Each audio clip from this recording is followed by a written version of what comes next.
Hello everyone and welcome back. This is a new chapter because I am no longer the graveyard princess. I am now the alien buried in stories because I have changed my YouTube name. Yeah, I think this change was necessary and it's permanent. As far as I can see for the future, it's very much permanent and I am very much satisfied with it. I wanted all of my social medias to correspond and be coordinated, so that is a main reason why I did that, because my Instagram name is the alien buried in roses, and I have gone through so many social media names on that account, and I felt like the alien buried in roses was the perfect choice somehow this year. And so I have solidified it as a name. And so yeah, that's my social media handle.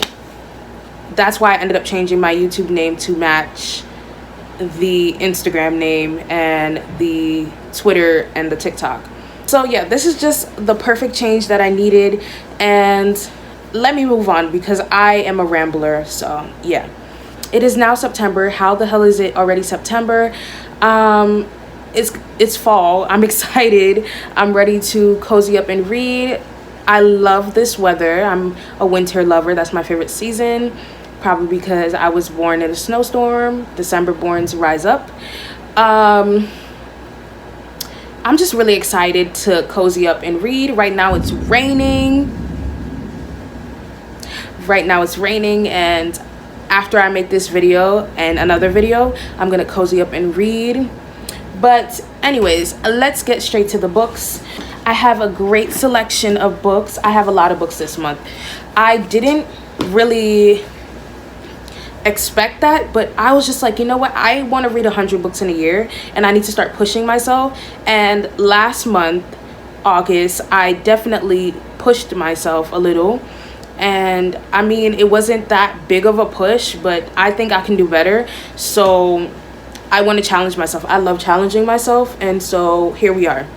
So the first book I have on my TBR is a book that is a part of a duology that I started earlier this year, and that is Muse of Nightmares by Laing Taylor. And literally I listened to on audiobook on Audible. I listened to Strange the Dreamer, and I absolutely adored that book. I have a soft space for that book. I don't know if it's one of my faves of all time, but I definitely love it, and I think the story is gorgeous and the lyrical writing is amazing. I just didn't really vibe with the audiobook, so now I have a physical copy of Muse of Nightmares, so maybe I would like the lyrical writing if I was reading it myself. So I can't wait to get into this. Very thick, very floofy, so I'm excited to dive into this and start tabbing, and I can't wait to see how the tabs are gonna look. One of my favorite things about reading is annotating, and I love annotating fluffy books. I love it. It just looks so gorgeous when you're done. And following that beautiful book is another beautiful book which Bow Ties and Books has given the stamp of approval. They have said it was like what, amazing, astounding. There was so much praise for this book on that channel, and I was just like, you know what, I got it as my book of the month for August, so I cannot wait to see what it's about, and that is The Inheritance of Oriquiedia, Divina by Zoraida, Córdova. I'm excited. I heard there is mystery, there is fantasy. I don't need to know anymore. I'm just ready, because we're talking about a funeral that leads to uncovering the truth behind a family heirloom, is it? Or magical powers, I believe it was. I'm excited to get into this.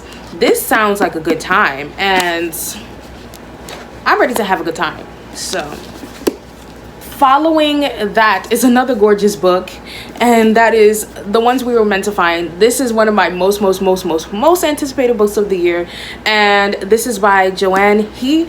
And excited. Love me a good sci-fi book, as you have seen with The City We Became. I love sci-fi. I'm a sci-fi fan, and I'm excited to get into this book. I think this cover is gorgeous, and the end pages are just to die for, and so I'm going to love looking at this book on my future shelves. I'm glad I invested money in the physical copy because it's so gorgeous. I wish I got my hands on, I think it was the Fairy Loot edition, but hey, I didn't get my hands on a lot of books from Fairy Loot and Owl Crate, and it was so depressing. But yeah, excited to get into this book. And then my last physical book for the month is Ariadne by Jennifer Saint, and I had this on my TBR for what, I believe July, maybe June, and I didn't read it, but now I want to give it another chance. I'm excited to get into it. I love Greek mythology, and I am interested in why so many people love this book, so I cannot wait to literally dive into it and see what the hype is about. So as I said, that is all of my physical books. Now on to the digital. So I have a Barnes & Noble book from my mistake that I described in one of my vlogs. So that is A Sky Beyond the Storm by Sabaa Tahir.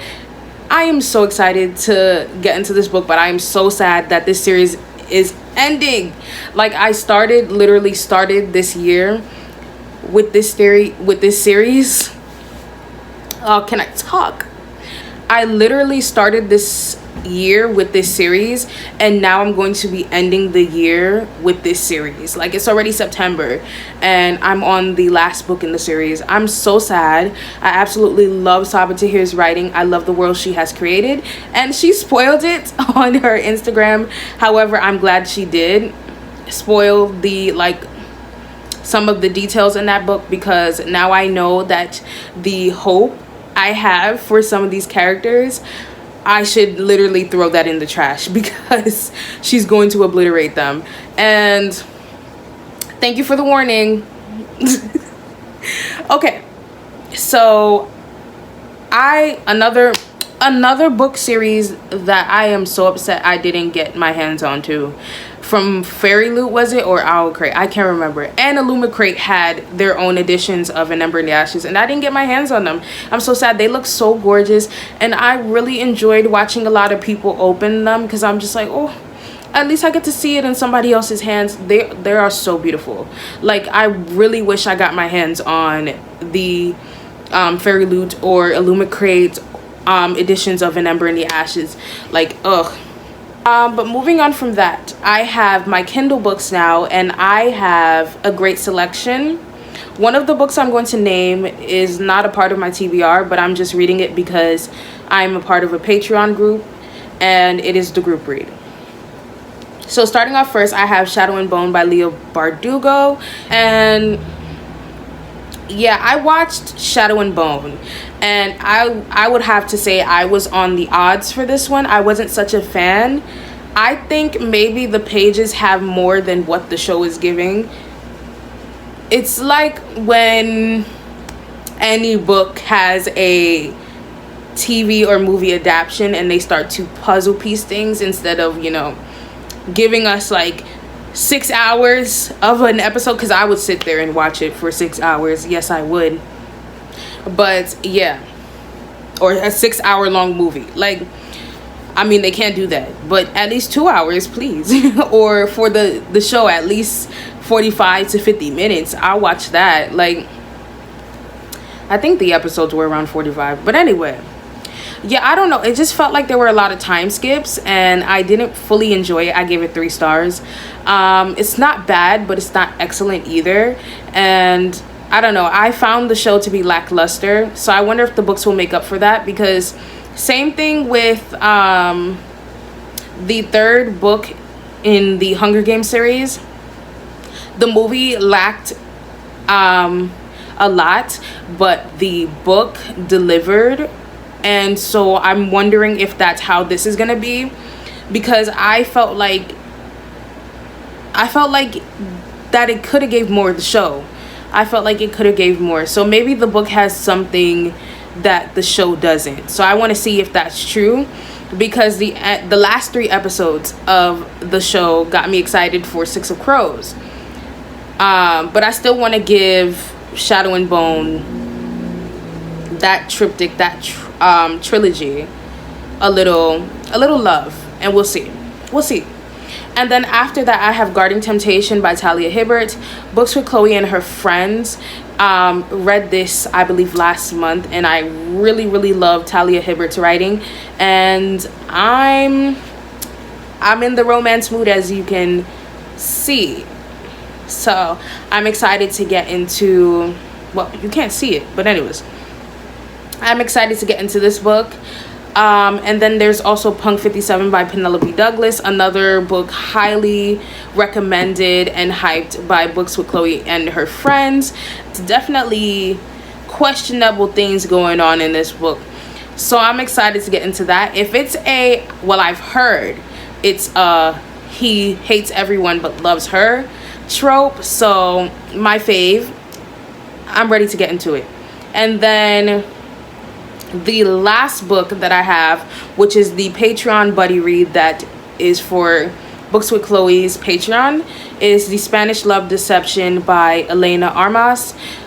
I think that's how that is. And I'm excited to get into this. I am, as you can tell again, in a romance mood, and I'm excited to get into it. To think, last month I was mystery, horror, dark academia, not really into fantasy, but now my selections for this month are fantasy and romance. So yeah, such a quick shift. But yeah, I'm excited to get into all of these books. They're all very wonderful. My biggest expectations are for The Inheritance of Oriquiedia Divina, The Ones We Were Meant to Find, Muse of Nightmares, Punk 57, and The Spanish Love Deception. Those have my biggest expectations, and I hope they meet them.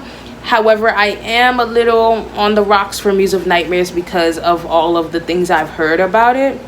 However, as per usual, I love to have my own opinion, and so I will proceed further. Thank you guys so much for watching. I have links down below to support POC movement. I am also going to be adding a Vietnam donation area where you can find ways to support Vietnam at this time. And I also have my social media links down below: StoryGraph, Goodreads, Twitter, Instagram. Yep. And I also always leave the book names down below if you want to check them out. Thank you guys so much for watching again, and I'll catch you guys in the next video. Bye.